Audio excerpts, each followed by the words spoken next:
मित्रांनो, अबोली या मालिकेच्या आजच्या भागात अंकुश कामावरून लवकर घरी येतो. तर रमा बोलते, अरे अंकुश, आज लवकर घरी आलास, सुट्टी दिली का काय? तर अंकुश सांगतो, नाही ग, आज कामं लवकर संपली ना म्हणून. तर रमा बोलते, किरण भाऊजींचा काही फोन वगैरे आला होता का? तर अंकुश विचारतो, का ते का फोन करतील? तर रमा बोलते, नाही, तुझ्या जीवाला धोका आहे ना, म्हणून मला असं वाटलं की त्यांनी तुला घरीच थांबायला सांगितलं की काय. तर अंकुश म्हणतो, नाही ग रमा, किरण सर खूप बिझी असतात. माझ्या प्रकरणात एवढं बारकाईने लक्ष द्यायला त्यांच्याकडे एवढा वेळ नाही आहे. तो बोलतो, असं काही नाही झालं ग, आज कामं लवकर संपली ना म्हणून मी आलो. व एवढं बोलून अंकुश तिथून निघून जातो. त्यानंतर आजी रमाला विचारते, खरंच किरणने अंकुशला फोन केलेला का? तर रमा सांगते, नाही हो, मीच त्यांना काल फोन केला होता. अंकुशच्या जीवाला धोका आहे ना म्हणून. व आजीला सांगते, जर तू दुसऱ्या ठिकाणी गेला तर बरं होईल. तर आजी बोलते, त्याला जर हे कळलं तर तो भडकेल ना. तर रमा सांगतेस, म्हणूनच मी विषय जास्त ताणला नाही. तर दुसरीकडे बाहेर अबोली तिचं काम करत असते. तितक्यात तिथे नीता येते व अबोलीला तिच्या जवळ बोलवते. तर अबोली तिच्याकडे जाते व विचारते, काय झालं नीता ताई? तर नीता तिने आणलेली साडी दाखवते. तर अबोली म्हणते, छान आहे साडी, पण कोणासाठी? तर नीता बोलते, तुझ्यासाठी. तर अबोली आश्चर्याने विचारते, माझ्यासाठी? तितक्यात तिथे रमा येते. तर नीता रमाला विचारते, आई, कशी आहे ही साडी? तर रमा छान आहे बोलते. तर नीता सांगते, अबोलीसाठी आणली आहे. तर रमा पण आश्चर्याने तिच्याकडे बघतच राहते. त्यानंतर आजीही तिथे येते व साडी पाहून बोलते, काय ग ही साडी? तर नीता सांगते, आजी मी आणली आहे अबोलीसाठी. तर आजी बोलते, अचानक? तर नाटकी नीता सांगते, आजी मी आता गरोदर आहे, तर मला असं वाटतं माझ्या बाळाने चांगल्या वातावरणात जन्माला यावं, तिथे काही क्लेश, राग, रुसवे नसतील, आणि भरपूर दिवसापासून माझ्या मनात जो काही कडवटपणा होता तो घालून टाकण्यासाठी मी माझ्याकडून ही पहिलं पाऊल उचलते, आपल्या मैत्रीसाठी. व अबोलीला सांगते, अबोली नाही बोलू नकोस ना. तर हे ऐकून रमा व आजी खुश होतात. तर अबोली आजीकडे पाहते. तर आजी पण तिला घेण्यासाठी इशारा करते. तर अबोली ती साडी घेते व नीताला मिठी मारते. त्यानंतर सगळे आत निघून जातात. रमा नीताला बोलते, साडी खरंच छान आहे हा. व बोलते, तुझ्यात हा जो बदल झालाय ना तो पाहून मी खरंच खूप खुश आहे.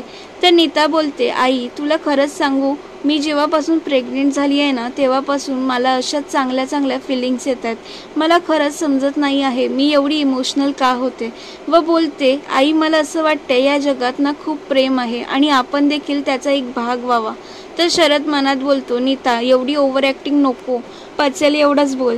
त्यानंतर नीता आत जाते. तर शरदही तिच्या मागून आत जातो व विचारतो, नीता नक्कीच तुझ्या डोक्यात काहीतरी चालू आहे, त्या अबोलीशी एवढं गोड गोड का वागतेस? तर नीता सांगते, काय आहे ना, यालाच म्हणतात आवळा देऊन पवळा काढणं. व सांगते, आता मी अशीच वागणार, कारण मला कळून चुकलंय की जेव्हा जेव्हा मी अबोलीच्या विरोधात गेली आहे ना तेव्हा तेव्हा घरातील सगळेजण तिच्या बाजूने उभे राहिलेत आणि सगळ्यांच्या नजरेत मी वाईट ठरली. व सांगते, पण आता मला माझी इमेज बदलायची आहे. व बोलते, मी जर अबोलीशी मैत्री केली तर माझं या घरात एक वेगळं स्थान निर्माण होईल. तर हे ऐकून शरद नीताला बोलतो, अरे वा नीता, तू तर माझ्यापेक्षा आतल्या गाठीची निघालीस, म्हणजे शत्रूहून लढण्यापेक्षा मित्रहून गळा कापायचा. व बोलतो, वा सुर्वे मॅडम, क्या दिमाग पाया है. तर रात्री इथे जेवणाची तयारी चालू असते. तर अंकुश रमाला सांगतो, रमा मला खूप भूक लागली आहे. तर रमा सांगते, पानं वाढायलाच घेतली आहेत. तितक्यात दारात कदम निरोप घेऊन येतात. ते सांगतात, अंकुश सर, तुम्हाला माने सरांनी अर्जंट ड्युटीवर बोलवलंय. तर रमा बोलते, अंकुश तू जा, काहीतरी अर्जंट असेल, मी डब्बा पाठवून देते. ते कदम सांगतात, अंकुश सर, तुमच्यासोबत अबोली मॅडमला देखील बोलवलंय. तर अंकुश ठीक आहे, मी आलोच असं म्हणून तिथून निघतो. तर रमा विचार करते, अबोलीला कशाला बोलवलं असेल बरं. तर अंकुश अबोलीला सांगतो की अबोली, आपल्याला आता पोलीस स्टेशनमध्ये बोलवलंय. तर अबोली विचारते, सर का, कशासाठी? तर अंकुश तिला बोलतो, ते मी तुला रस्त्यात सांगतो. त्यानंतर घरात नीता परत रमाचे कान भरायचं काम करत असते. ती रमाला सांगते, मी म्हणाले होते ना आई तुला, अंकुश आता तुझा मुलगा राहिलेला नाही. आई अगं, लग्न झाल्यानंतर मुलाचं आईवरचं प्रेम जरा आटतंच, तू नको लक्ष देऊ. तर दुसरीकडे पोलीस स्टेशनमध्ये माने सर सांगतात, अंकुश आता तू ड्युटीवर नाहीच, हीच तुझी ड्युटी आहे. तर अंकुश विचारतो, का सर? तर सर सांगतात, वरूनच तशी ऑर्डर आली आहे, तुझ्यावर सेक्शन 36 लागू करण्यात आलाय. आणि खरं तर किरण कुलकर्णी सरांचा फोन आल्यानंतर आम्ही पूर्ण इन्व्हेस्टिगेशन केलं आणि आम्हाला कळालंय की तुझ्या जीवाला धोका आहे अंकुश, म्हणूनच सेक्शन 36 शिवाय पर्याय नाही.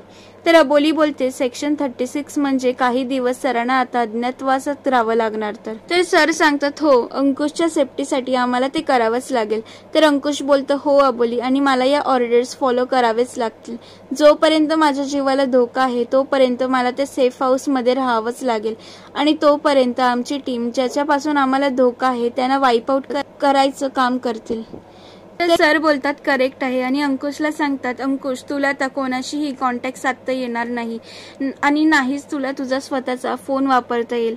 म्हणूनच मी तुझ्यासाठी हा नवीन सिम टाकलेला नवीन फोन आणलाय व तो त्याला देतात. तर अंकुश तो फोन घेत त्यांना थँक्यू बोलतो. नंतर सर सांगतात तुझ्या सेफ हाऊस बद्दल आमच्या व्यतिरिक्त कोणालाच माहिती नसेल, फक्त तुझ्या मिसेसना माहिती असेल. तर अबोली बोलते मला एकटीलाच का? तर अंकुश अबोलीला सांगतो की हो, असा नियम आहे. जर का एखाद्या पोलीस ऑफिसरवर सेक्शन 36 लागू केलं आणि त्याचं जर लग्न झालं असेल तर त्याच्याबद्दल फक्त आणि फक्त त्या ऑफिसरच्या बायकोला माहिती दिली जाते. तर सर अबोलीला बोलतात मिसेस अबोली अंकुश शिंदे, अंकुशच्या अज्ञातवासाबद्दल घरी देखील कोणाला कळता कामा नये.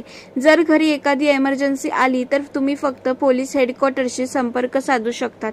व विचारतात इज दॅट क्लिअर? तर ते दोघेही हो बोलतात. त्यानंतर अंकुश त्यांना विचारतो सर जर तुमची परमिशन असेल तर मी माझ्या बायकोशी 2 मिनिटं बोलू शकतो का? तर सर येस बोलून तिथून निघून जातात. त्यानंतर अंकुश अबोलीला बोलतो अबोली मी अज्ञातवासात गेल्यानंतर तुला घरच्यांची काळजी घ्यावी लागणार आहे, आणि त्यासाठी तुला खूप खंबीर राहावं लागेल. तर अबोली बोलते पण सर मी घरी आईना आणि आजीला काय सांगू? तर अंकुश सांगतो घरी सांग की एक इमर्जन्सी आली होती म्हणून अंकुशला बाहेरगावी जावं लागणार आहे. पण काही झालं तरी त्यांना माझ्या अज्ञातवासाबद्दल नको सांगू, कारण माझे बाबा ज्यावेळी गेले त्यावेळी तेही अंडर सेक्शन 36 मध्ये होते. ऑपरेशन चालू असताना त्यांना जीव गमवावा लागला, त्यामुळे तू घरच्यांना काही कळू देऊ नको. तर अबोली विचारते सर पण हे सगळं किती दिवस चालेल? तर अंकुश बोलतो माहिती नाही अबोली, जोपर्यंत पुढच्या ऑर्डर्स येत नाही तोपर्यंत. तर अबोली बोलते सर आता फक्त 18 दिवस राहिलेत, त्याआधी एकदा भेटाल ना मला? तर अंकुश अबोलीचा हात पकडतो व बोलतो अबोली मी नक्की भेटेन, आणि तुलाही मला भेटता येईल याची व्यवस्था करेल, पण थांब आधी थोडा वेळ जाऊ दे. पण आता तू स्वतःला सावर, कारण तुला घरच्यांची देखील काळजी घ्यायची आहे. व तिला सांगतो तूही आता घरी जा, खूप उशीर झालाय आणि मलाही आता निघावं लागेल. व अंकुश अबोलीच्या डोक्यावरती हात ठेवतो व बोलतो काळजी घे, आणि तिथून तो निघून जातो. तर अबोली तिथे रडत असते. त्यानंतर घरी शरद नीताकडे बडीशेप मागतो, तर ती वरच्या कपाटात असते. तर नीता ते टेबलवर चढून काढते व उतरताना ती उडी मारते. तितक्यात ती आजी बघते व आजी तिला ओरडते. तर नीता व शरद काही कारण देऊन ते सांभाळून घेतात. शरद नीताला बोलतो अगं नीता तुला किती सांगितलं, असं काही असेल तर मला सांगत जा. तर रमा देखील बोलते काय ग नीता जरा काळजी घेत जा ना स्वतःची, व बोलते तो एक अंकुश तसा. तर नीता बोलते अंकुशचं काय आता, तो त्याच्या बायकोबरोबर पोलीस स्टेशनला गेलाय ना? नंतर ती रमाला विचारते काय गाई अजून तू जेवलीत नाही का? व तिला सांगते गाई तू जेवून घे आता, आणि ती परत तिचे कान भरायला सुरुवात करते. ती तिला जेवायला बसवते आणि सांगते आता लग्न झाल्यानंतर मुलगा आईचा राहतच नाही गो, बायकोचा होतो, त्यामुळे तू आता अजिबात लक्ष देऊ नकोस. तितक्यात अबोली दारात येते. तर रमा अबोलीला बघून टाटावरून उठते व विचारते काय ग किती उशीर? तर नीता सांगते आलात तुम्ही, चला मी जेवायला वाढते.